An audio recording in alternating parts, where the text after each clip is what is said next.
Hola, veus, el Departament de Salut ha confirmat la mort de 7 persones més amb coronavirus a la demarcació de Lleida, amb el que ja són un total de 69 les persones que han perdut la vida. En només 24 hores s'han produït 64 nous contagis que eleven la xifra total a 961 infectats. En un dia s'han donat d'alta 28 pacients i ja són un total de 152 les persones que han superat la malaltia.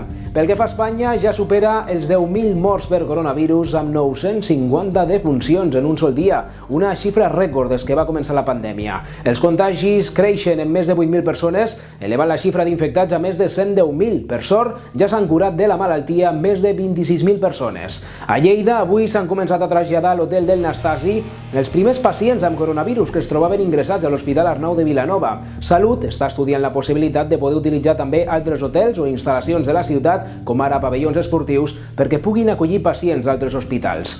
D'altra banda, l'empresa municipal d'urbanisme ha iniciat els tràmits perquè les famílies que han vist reduïts els seus ingressos arran de la crisi del coronavirus puguin quedar exemptes de pagar el lloguer del seu habitatge públic, així com algunes activitats comercials o econòmiques que tinguin arrendat un dels locals de l'EMU. La mesura s'aplicarà a les mensualitats de març i abril i es podria allargar mentre duri l'estat d'alarma. Destaquen altres mesures econòmiques, i és que la Pairia aplicarà als pròxims rebuts la rebaixa del 50% del cànon de l'aigua establerta per l'Agència Catalana de l'Aigua per al període entre l'1 d'abril i el 31 de maig, la qual cosa suposarà uns 450.000 euros d'estalvi per als veïns i empreses de la ciutat.